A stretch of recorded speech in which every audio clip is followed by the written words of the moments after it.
বিৰোধী ক'ত আছে আপোনালোকে নিজে বিৰোধী ক'ত আছে বুলি ক'লে মোক যদি সোধে সেই আপোনাৰ জোনাই টাউনত চুলাই ভাটিৰ নিচিনা এটা কংগ্ৰেছ অফিচ আছে তাতহে বিৰোধী বহে মাজে মাজে 15জনমান মানুহ বহে আৰু তাতে সিহঁতে টিকেটটো চবে টিকেট বিচাৰি থাকে তাতে সেই অফিচতে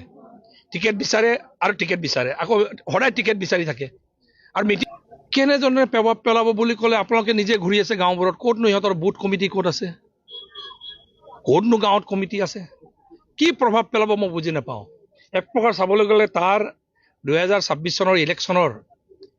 ছেমি ফাইনেলটো পঞ্চায়ততে হৈ গ'ল এতিয়া 24টা গাঁও পঞ্চায়ত আছে 24টা গাঁও পঞ্চায়তৰ প্ৰেচিডেণ্ট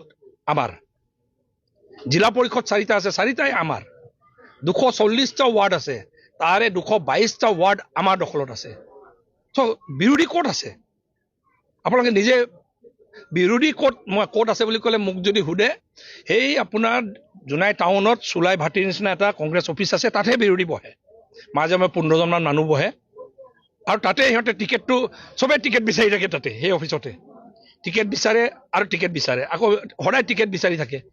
আৰু মিটিং সিহঁতে তাতে সীমাবদ্ধ আপুনি চাব কোনো গাঁৱত ক'তো এটা মিটিঙো নাই বিৰোধী কোনো ৱাৰ্ডত তেখেতসকলৰ প্ৰেজেঞ্চ নাই কোনো বুথত তেখেতসকলৰ প্ৰেজেঞ্চ নাই মই ভাবোঁ বিৰোধী আগত যদিও লোকসভা নিৰ্বাচনত আমি লক্ষ্য কৰিছিলোঁ কংগ্ৰেছজনৰ প্ৰাৰ্থী তেখেতে 41,000 ভোট পাইছিলে এইবাৰ মই ভাবোঁ যে কংগ্ৰেছৰ যোনেই টিকেট নাপাওক নালাগে 25,000ৰ ওপৰত নাযায় এইকাৰণে এক প্ৰকাৰ চাবলৈ গ'লে জনগণ যেনেকৈ ঐক্যবদ্ধ হৈ আছে